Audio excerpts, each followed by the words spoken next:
Welcome to Coach Irene Talks Reviewing.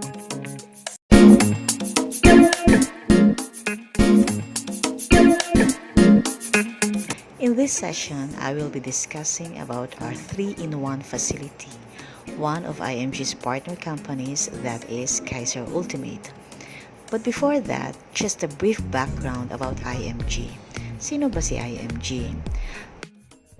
International Marketing Group is a pioneering global company that caters the financial needs of every individual and families who wish to access financial independence.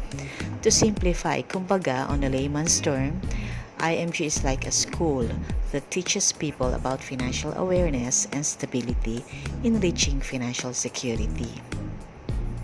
Now, we have this campaign to help 30 million families become financially independent by the year 2030, addressing on how to build a solid financial foundation.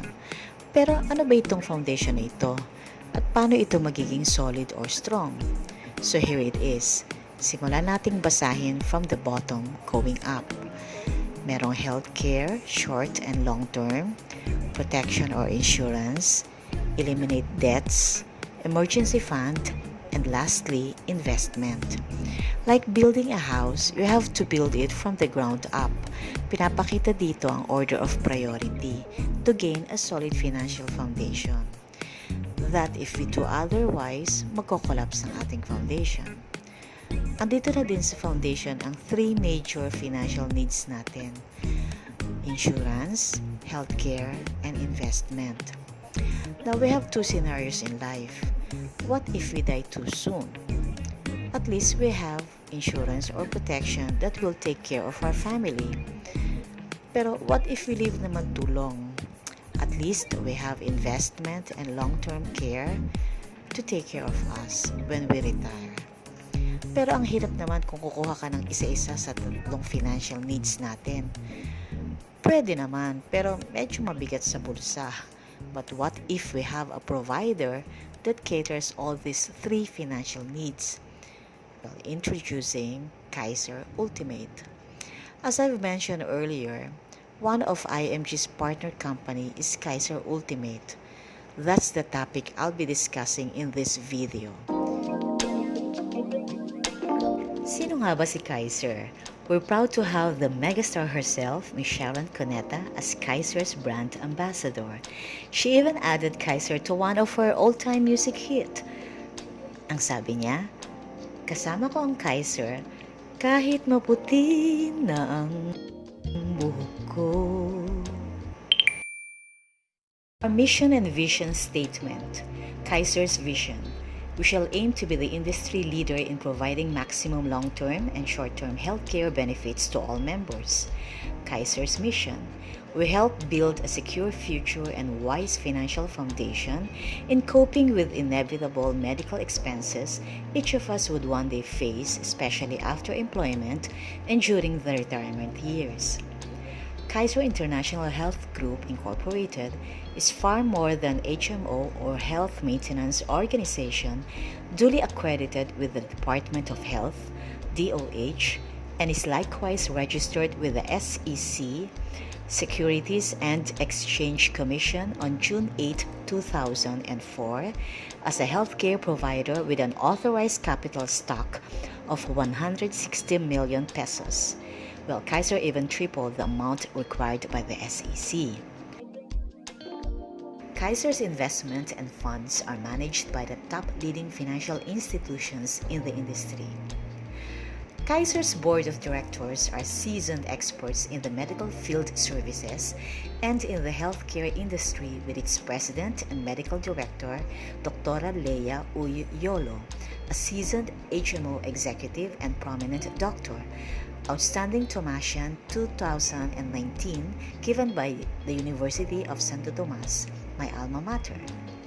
She's also an active officer of PAMOC, which stands for Philippine Association of Health Maintenance Organization Companies, where Kaiser is also a part of it.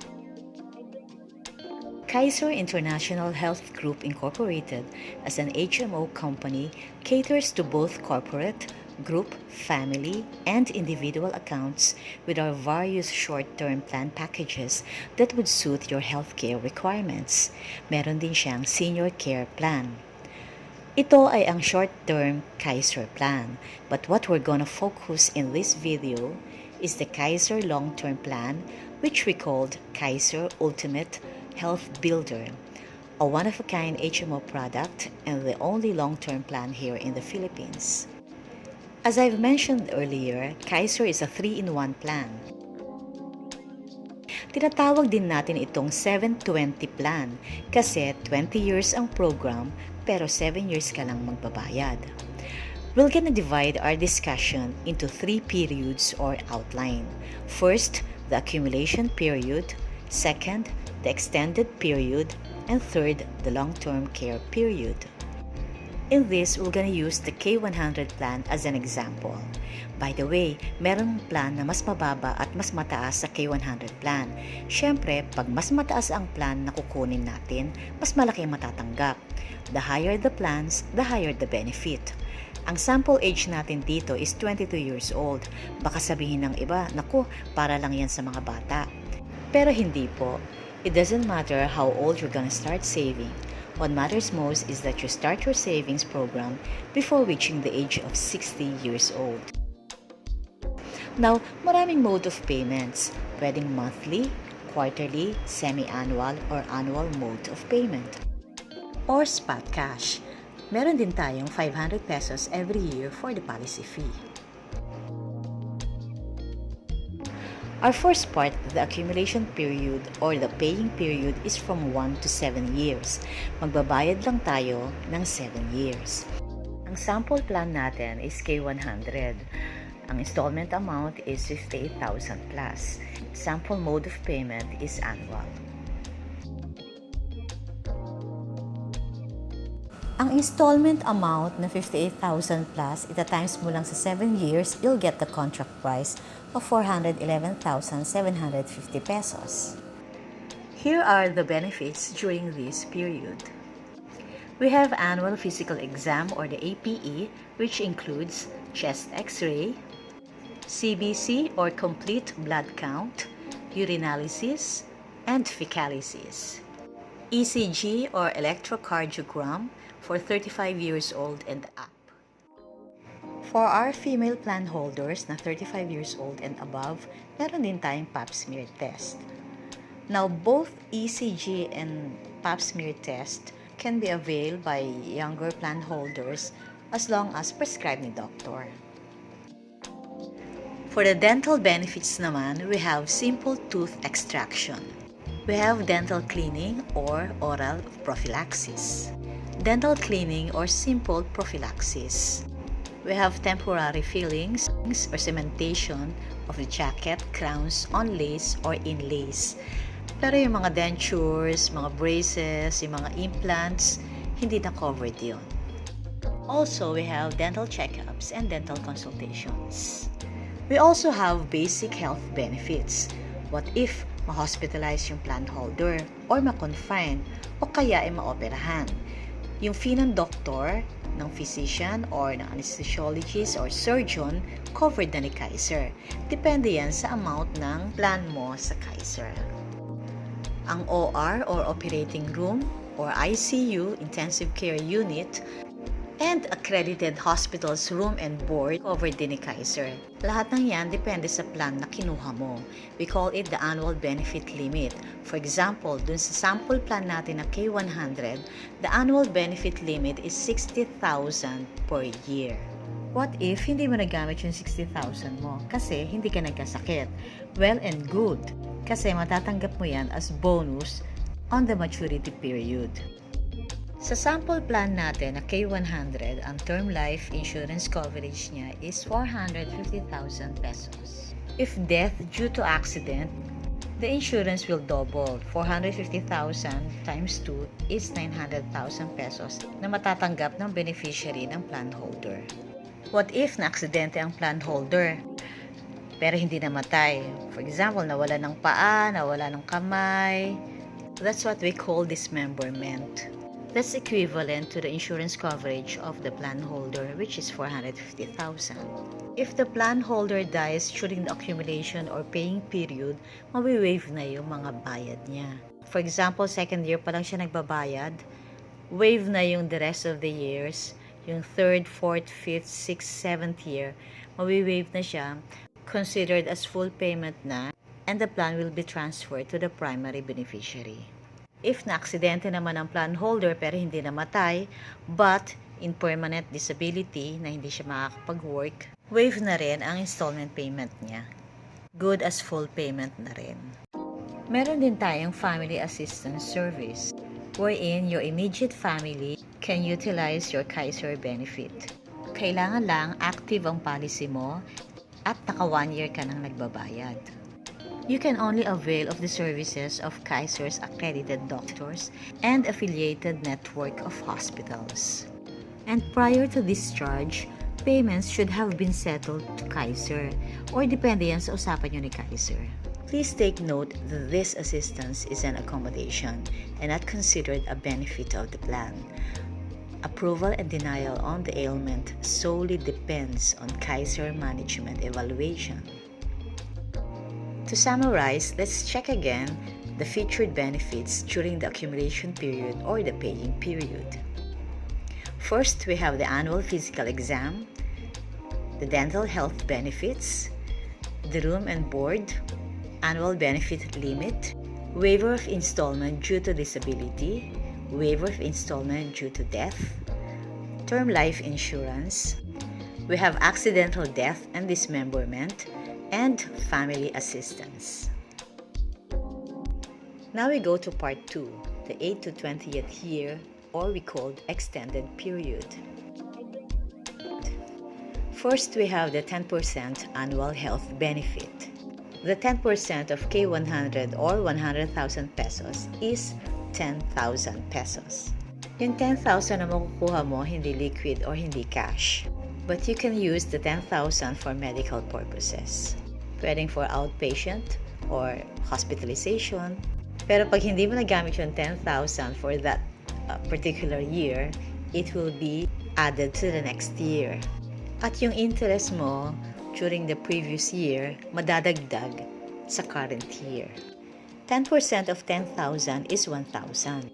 So, 11,000 na plus yung current year na 10,000 ulit, magiging 21,000 na. As long as hindi mo nagagamit yung pera, mag-accumulate siya ng interest every year na 10%. Mapapansin natin dito na for 13 years, may 10,000 tayo yearly until the 20th year. So, dapat 130,000 lang yung makukuha nating benefit. Pero since compounding interest siya, naging 269,750. Second benefit during the extended period is the additional health benefits, which ranges from 3% to 13% of a portion na ininvest natin during the paying period or the accumulation period. Just to give us an idea that this is variable, depende sa performance ng market. The third benefit is the long-term care benefit. For Plan K100, ang long-term care benefit natin is 100,000 pesos.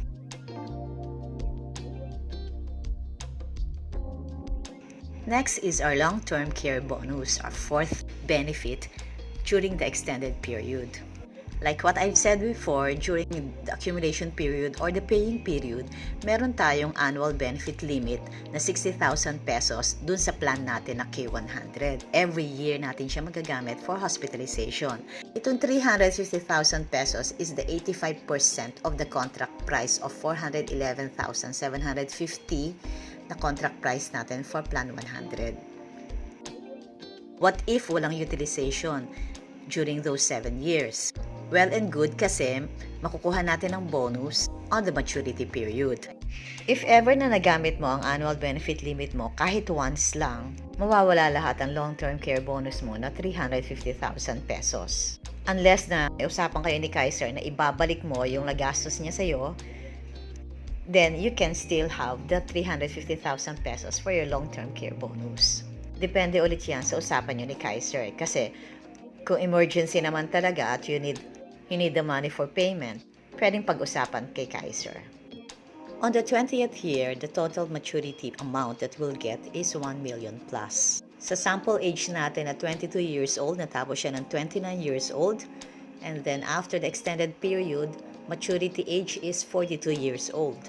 The plan holder will get the total of the amount benefits. He will get 1,166,169 pesos. And this is good as cash. Pwede nyo nang kunin or partial withdrawal or full withdrawal or i-retain niya sa Kaiser. But we highly advise na pwedeng i-retain or partial withdrawal. Kaiser will reinvest our money to a facility na medium to low risk. Projected average is 10% compounding interest. For example, after maturity, yung 1 million plus mo, 10% of that is 100,000 plus. Depende sa plan holder kung she'll just get the interest or i-retain niya the whole maturity amount. Now, paano kung talagang hindi ginalaw ni plan holder ang kanyang maturity amount until she reached 60 years old? Because of the compounding interest, yung 1 million plus niya magiging 6,483,000 plus. Until the age of 65, 5 years after, hindi niya pa rin ginagalaw. Ang kinukuha niya lang talaga yung interest niya every year, it will reach to 10 million plus. Here are the featured benefits of the extended period. Number 1, outpatient. Consultations and checkups are covered. Unlike sa accumulation period o dun sa ating paying period, hindi covered yun. Ang basic 5 lang sa annual physical checkup natin yearly. Dito sa extended period, cover na ang outpatient. Same with inpatient. For example, na-hospitalize ka, kailangan i-confine. Covered din yon. Also, the pre-existing illnesses, covered na rin siya. During the accumulation period, hindi rin siya covered. Baka naman kasi lahat ng kumuha ng Kaiser ay may pre-existing illnesses na hindi pa tapos magbayad. So, hindi nila kino-cover yon. After the paying period, covered na ang pre-existing illnesses, as well as the dreaded diseases. Then we have maternity. Hindi rin siya covered during the paying period, pero dito sa extended period, covered na siya. Ang kagandahan din dito, yung term life insurance natin extended hanggang 20th year. Yung accidental death and dismemberment, covered pa rin. We mentioned earlier na meron siyang 10% yearly health benefits. Yung yearly bonus naman is a form of a dividend, but not actually always guaranteed kasi nga depende sa market. To summarize the extended part, here are the featured benefits. Number 1, outpatient. Number 2, inpatient benefit. Pre-existing illnesses. Dreaded diseases. Maternity, they're now covered. Term life insurance.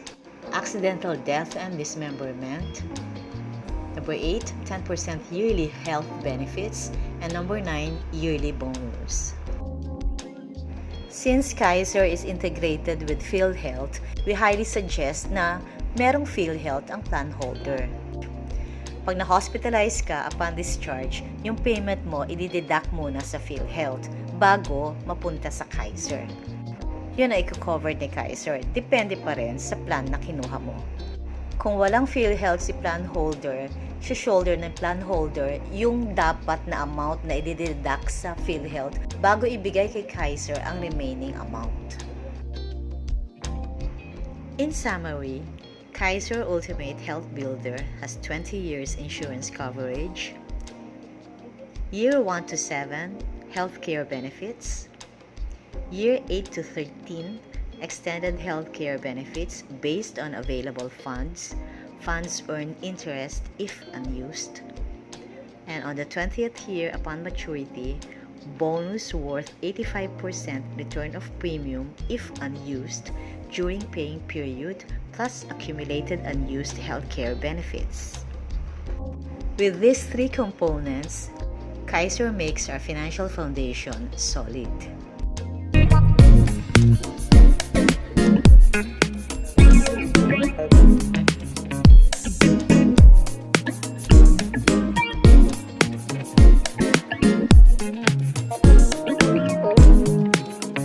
I hope you learned a lot.